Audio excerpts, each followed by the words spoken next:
My name is Rosie Goldsmith and welcome to my Riveting interview series, conversations with authors from all over the world.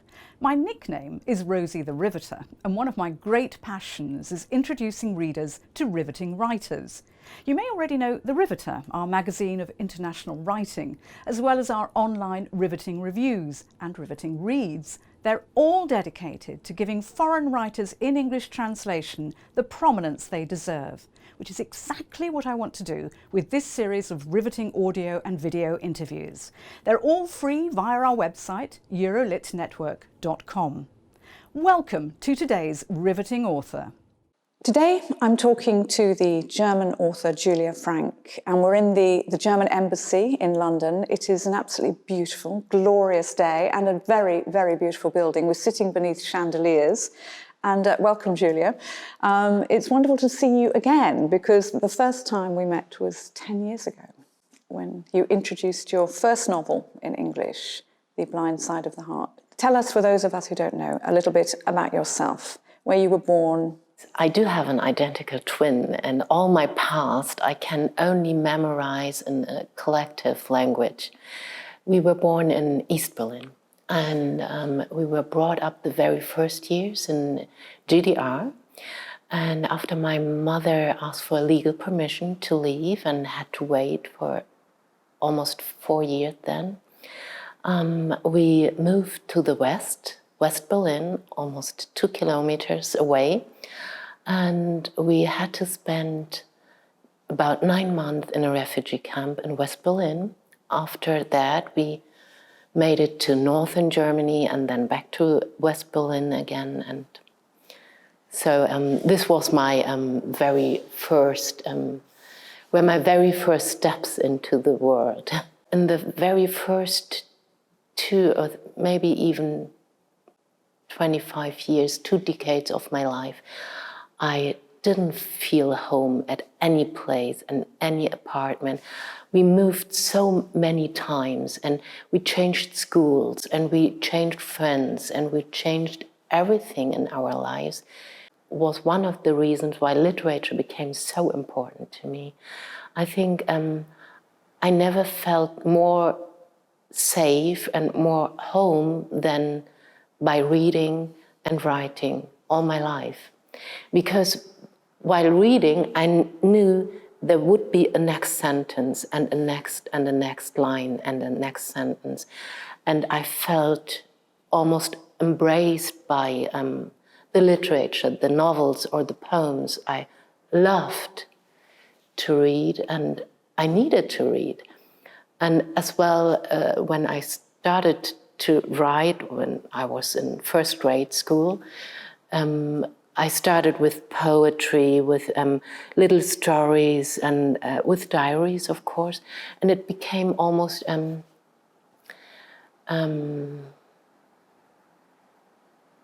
need. It was a need when we were in the refugee camp to write a diary. So even at the age of 8, you were writing a diary? All the time. It was the very only present my mother could afford for Christmas in 1978, because we were very poor then, arriving in the West, in the capitalistic, welfare-rich West. We had no money at all, sitting in the refugee camp, sharing a room, the 5 of us, my mother and her 4 daughters, no husband. No, none of our fathers. We have different fathers though. So we were kept in that very small single room, and the only present she gave to us was a blank cahier and a notebook. A notebook, and we just were offered to use it for paintings or for writings, and I used it for writings. And I tried to write a diary, but after the first pages I switched and invented and created all new words and characters, because I was so depressed by my real life. I really needed to have another life inside of my book. So I think that was the initial situation and period of my life. It's very moving for me personally to hear you speak like that about writing and how you started to write. And also the journey of your 3 novels that we have in English as well, which are very special to me personally. And I'm sure very special to you because they took a long time to write, but you have this incredible body of work.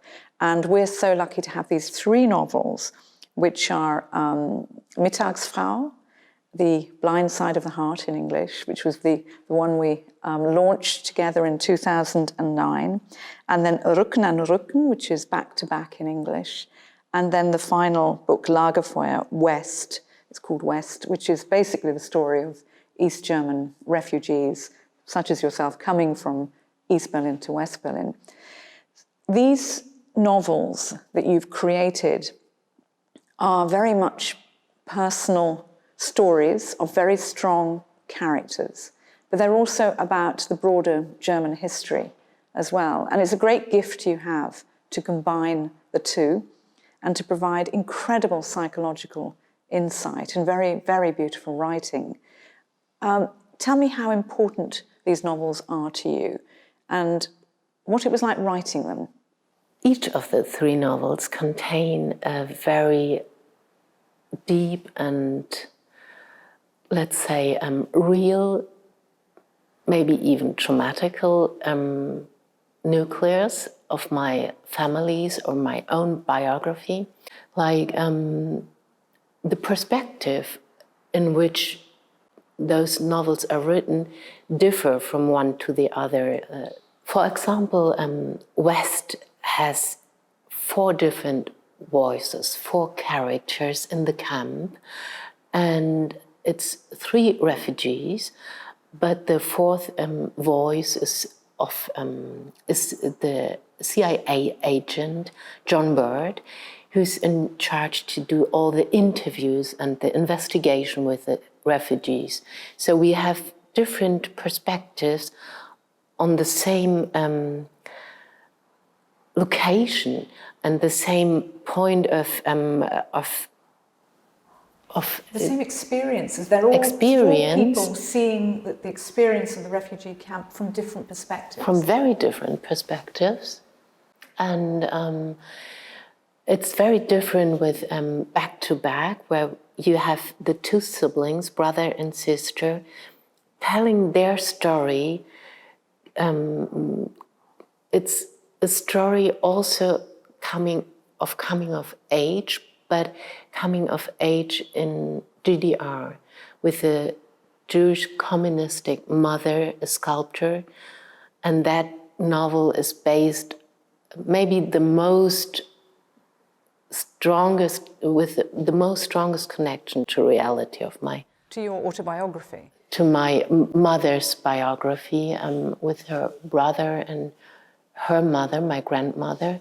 So it was your grandmother who was the sculptor, the sculptress? Yes, she was a sculptor and she died only 10 years ago. So I really knew her a lot and I knew her very close, but she wasn't a very warm or mother-like person. She always kept on being a very strong survivor, a survivor person who just refused to be victimized, which is maybe a thing that all my female characters share. They always fight against any historical, political environment and situation that could victimize them in any little detail or situation of their lives. And it, of course, it has a lot impact, a huge influence to their personalities and to their decisions they make in their lives, which are not always like in a moral way good, or they're not good people in general. Can I ask you, how has the fact that you've come from East Germany, from the GDR, how does it influence you today? This is a very good question, because I think after the decades now, I feel a lot more mondial. I feel a lot more... Like a global citizen, maybe. In an archaic way, very human, you know.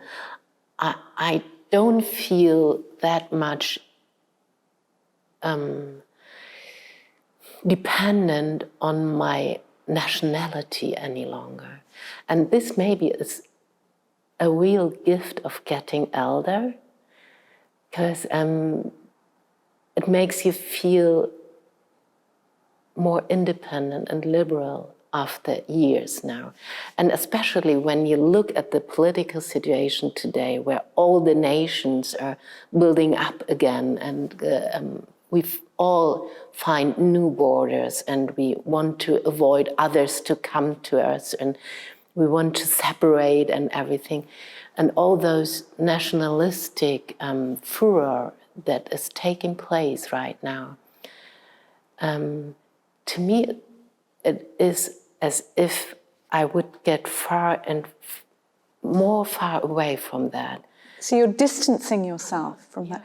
When someone asks you where you come from, where you were born, what do you say to them? Do you say you're from East Berlin? Well, no, I would, and I love this about the city Berlin itself. I would say I'm from Berlin. And what does that mean? It doesn't mean anything. I mean, it doesn't mean whether I'm from East or West, or from any other German part or another part of the world, because Berlin today, like again also in the 20s or in the last century, Berlin always used to be a very open and mondial world with a lot transfer of people, nationalities, cultures, languages, and also the Berlin dialect, which I really love. I adore all dialects. Do people judge you differently in Germany because you're from East Germany and also because you're Jewish? I mean, do people bring that up as well? I think as soon as you get into public, people want to find out and to fix the place where, and to locate you as a very Eastern or Western, Christian, Jewish, German, whatever person.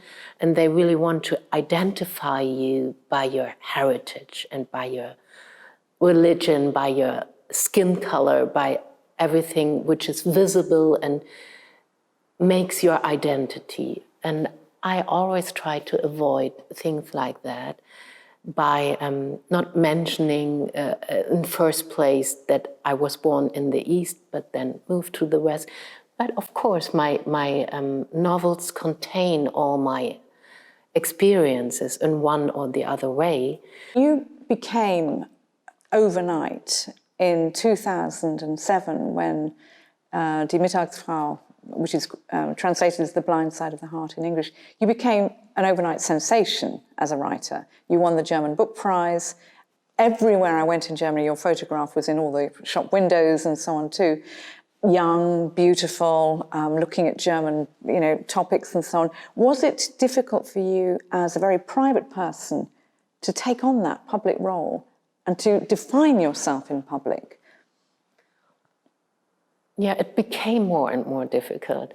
In the very beginning, I just reacted and did all the interviews in a row, and I didn't reflect, I didn't watch the windows or the screens and didn't reread or rewatched. You didn't look at the interviews and reviews, but after the first month and years, I got aware because people would recognize me on the streets and in the trains and wherever I felt private before, people would recognize me and would confront me with their image of recognition and their image of Julia Franck, which I never felt familiar with, and I was very... You didn't respond to what you felt about yourself? No, I felt very almost embarrassed by being recognized.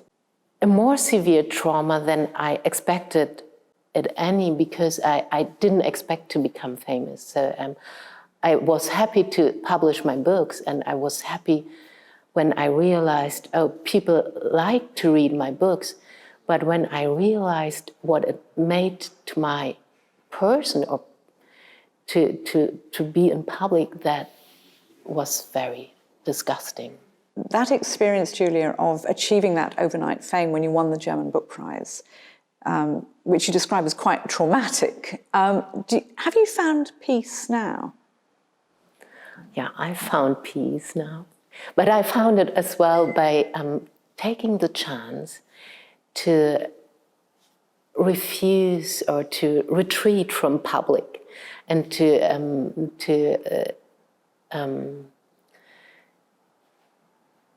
relocate, to write in silence and to keep myself off the public business.